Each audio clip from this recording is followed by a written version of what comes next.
What was it like to be taken as a hostage on October 7th? Take a look at this clip over here with Ilana Gritzewsky. And she's a survivor of the hostage experience. She's sharing her account at the UN. And listen to her harrowing and captive tale about what took place on that day. So we'll watch this clip in its entirety and then talk about it. But first, hit that subscribe button over there in the corner. We'd love to stay in touch for new information like this. Take a look at this. Members of the Security Council, ambassadors. Estoy hoy aquí. I am here today, before you, not just to raise my voice, but also for those who are not able to be here today. Those who have still been kept hostage, or those who were brutally assassinated. My name is Ilana Gritzewsky. I was born in Mexico into a Jewish family, profoundly connected to Israel. My home was always full of traditions and customs linked to Israel. One of my memories of childhood is to understand the work undertaken by many international organizations such as the UN and UNICEF. When I was in school, we always proudly promoted the values that I had learned from the institutions. However, I'm now here and I'm wondering, where were these organizations when I needed them most? I made Aliyah to Israel by myself. That decision was driven from my need to feel safe. Safe in a country which is free of danger from delinquents and cartels. A country where I can feel connected to my people, its culture, and have a future. Leaving everything behind wasn't easy, but I knew I was on the right path. Near us, a kibbutz near the border with Gaza, I built a home with my partner, Matan Sangauker. Our life was simple, ordinary, full of plans. I own a bakery, and later I was a manager of a greenhouse. Until October 7, shattered everything. At 6:30 in the morning, my life changed forever. That morning, Matan and I were sleeping at home, surrounded by everything we love. Within minutes, terror was upon us. We wake up to sirens, like every time before. Without imagining that this time, it was not just sirens. It was an attack by armed, funded, and violent terrorists who enter our home with intention to destroy everything dear to us. At first, we heard gunshots and shouting in Arabic, and immediately realized that hell was before us. We look ourselves in the same room, Matan holding the door with all his might. Wael tried to calm our dog Nuni and keep him quiet, but we already know. They were going house to house in our kibbutz, near us, looking to kill, kidnap, and rape. It was our turn. They broke into my house, shooting in everything direction and breaking everything until Matan could no longer hold the door of the safe room. At that moment, we jumped out the window in an attempt to escape death. In that moment, I lost contact with Matan. I hid behind a cabinet on the back porch of my neighbors, Gadi and Judy's house. Gadi Hagai and Judith Weinstein Hagai, like so many others in Iros, were murdered on October 7, and their bodies were taken into Gaza. Slowly, I hear the sound of dry lives breaking and the shout of terrorists approaching. And then they grabbed me by my hair, hit me on the stomach, causing me lose my breath. They dragged me across the floor, lift me, and throw me against the wall. They put me guns at me, tried to fill me with my phone. I raised my hands, told them I was Mexican, begging them not to hurt me, not to rape me, not to shoot me, just let me go. The only thing I could think was why my family have to see me end my life like this. The terrorists beat me, humiliate me, touched me all over, threw me on the motorcycle, and took me to Gaza. I saw Niros, the place where we built our life, turned to ash. On the way to Gaza, when they start to touch me and sexual abuse me, I passed out physically and mentally. I couldn't handle it anymore. I guess my body prefers to shut down. They beat me because for them I was a prize. I wake up in a storm rain house, lying half naked on rocks, surrounded by Hamas terrorists. I had to beg not to be raped. I'm telling them I was on my period. At first, they didn't understand if I was on my period or I was pregnant, but nevertheless, that made them leave me alone. They threw me a hijab, a dress, at me, and ordered me to get dressed. I didn't know exactly what had been done to my body in those last minutes when I was in condition. But my soul already knew nothing will be ever the same. I was suffering for a fractured jaw, a broken pelvis, ear damage for explosion, and a burn leg. One of the first day, many people came to see me, to play main games. One of them fixated on me. He told me I will never leave, that I was beautiful, that we were going to marry and have children. Even if there is a deal, I will not be released. He handed me with his gun, told me to play with it, and stole all my jewelry. The next day, around noon, they brought me another hostage from Niros. That gave me strength. I realized I wasn't alone.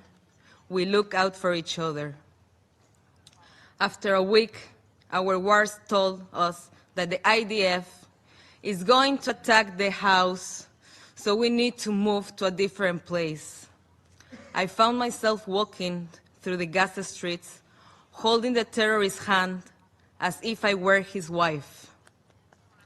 When we arrived at the other apartment, all of the neighbors came out to see the new prize. They knew exactly who we are.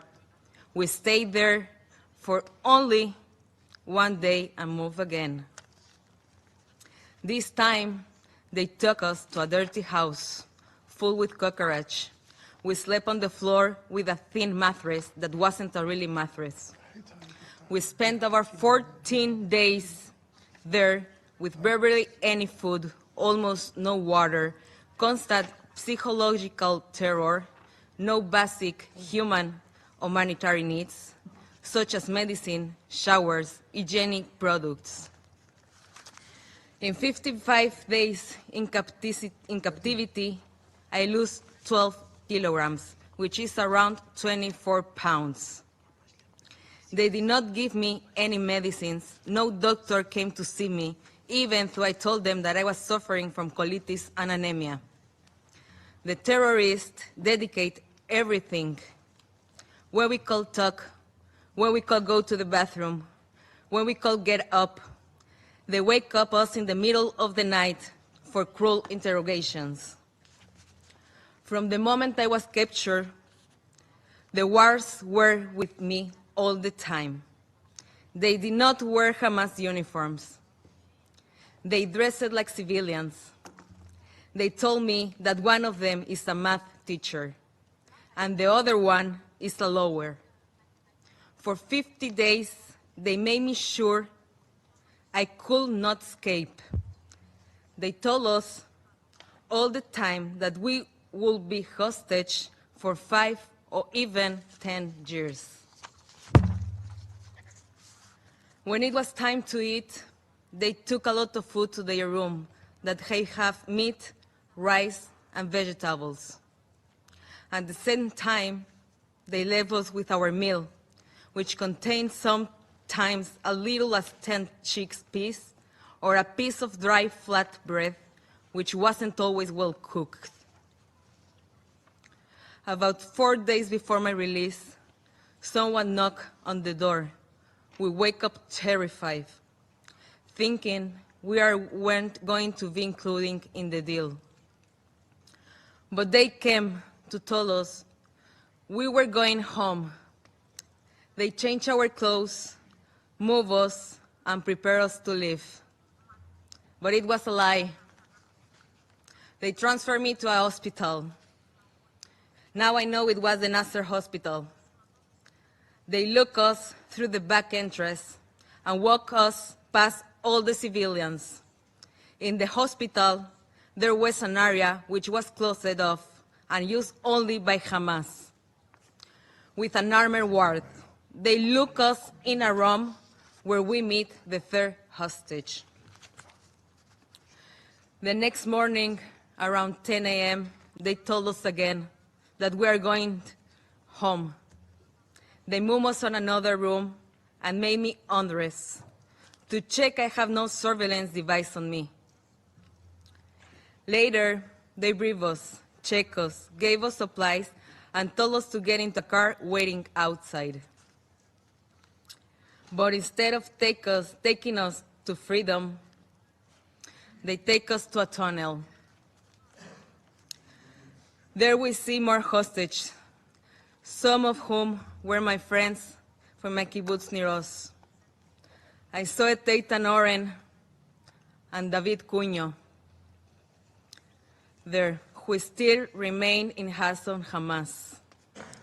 It was only then, in the tunnels, after more than 50 days, that I found out that my boyfriend Matan was also a hostage, just a short distance away, but I couldn't reach him. I begged to the terrorists to let me see him. They said later. I made me do different things, such as clean the kitchen, to make me think that after that they will let me see him. Later, never came, and did not get to see Matan. The next day, they told me I was leaving. I refused. I wanted to see Matan. I knew that if I would leave, my soul will remain there in Gaza. But they didn't let me stay. So I left with a hole in my heart. I promised my friend I will do everything in my power to bring them home. And now I'm keeping that promise. People see my face and think I'm free. But freedom is not a switch you can turn on and off. Trauma doesn't vanish once you are released. Now, with every siren, every rocket for Iran, Yemen, or Gaza, I'm throwing back into the held. The difference, I have a safe room. Matan doesn't. He is still in Gaza. You hear about what Hamas has done on October 7.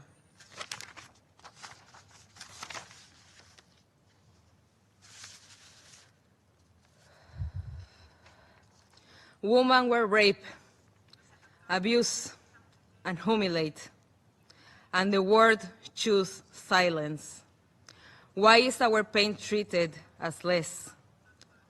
Why our histories questioned, denied, erased?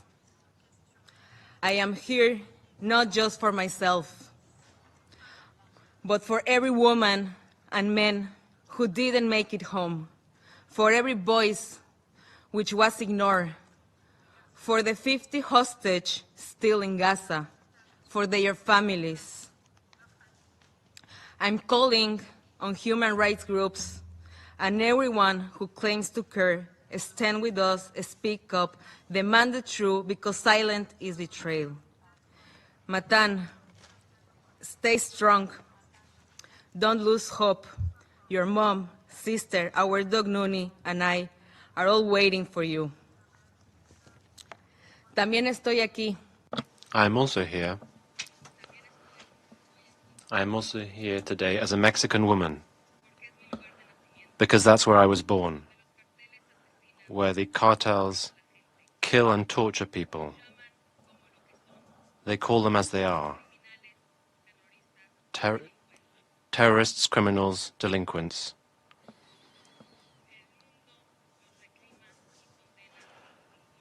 The world doesn't hesitate to condemn them. So that's why I wonder why Hamas, who burn children alive, rape women, and mutilate bodies, kidnap children and adults, why are they not condemned in the same way? Why is Hamas considered differently? Why is it not considered the terrorist group that it is? Why are Jewish victims questioned, and why are our accounts questioned when others are immediately believed? This is a double standard, and it's hypocritical. It's not just hypocrisy, it's betrayal. of the Council. Do not turn away. Do not look for excuses. Do not allow political divisions to silence the voices of victims. Use your influence, your power, your responsibility to demand the unconditional release of every hostage. No tomorrow, not in some distant future, but now. We need to make a deal. People in Israel want this war to end. Bring them home. Bring Matan home. Bring all of them home. Only then I will be able to begin to heal. Only then can the hostages' families begin to heal. Only then we will begin to believe again in the values that the Council was created to uphold. Mr. President, Excellence, I was released after 55 days, but my soul remains in captivity with Matan and all the hostages. Until they return, no one of us truly free. Thank you so much. This account of her experience is absolutely horrific. It highlights some of the things that those of us that have been following this for almost 2 years now knew. It confirms and reaffirms what we had previously heard. I remember at the beginning there were a lot of people that wanted to deny, first of all, that Hamas was so evil, that Hamas was involved, that Hamas took women, that Hamas did things to women that are terrible. And she shares her firsthand account of her 50 days in captivity amongst Hamas. And unfortunately, there are still people that are almost now 2 years later, as horrific as this 50-day experience was, there are people that are still in Hamas, still under Hamas brutality, and have not seen their families and friends and just remain there trapped. And we forget why all of this situation in Israel started. It started because of October 7th. It started because this terrorist organization systematically went in and killed innocent people, not as resistance, didn't attack military sites, were political places weren't their targets. They just went in to cities, little towns, towns of people that were probably most open to two-state solutions and all the kumbaya stuff, and just went house by house, terrorizing and killing anyone in their path. And this horrific tale is just one of the horrific tales of what happened on that day. And Israel needs to do everything possible to, first of all, get the hostages back, the remaining hostages back, and secondly, to make sure that Hamas is utterly destroyed from the earth, because having them remain in power just enables that another incident like this happens somewhere down the road. As soon as the opportunity arises, they're just going to do it again. And so we need to take to heart accounts like this and remember why it is that the IDF is doing what they're doing, what the end game goal is, and pray for this whole situation, this whole war, this whole eradication of evil to be over with very soon. And if you like this content in general, hit that subscribe button over there in the corner. We'd love to stay in touch. Take care.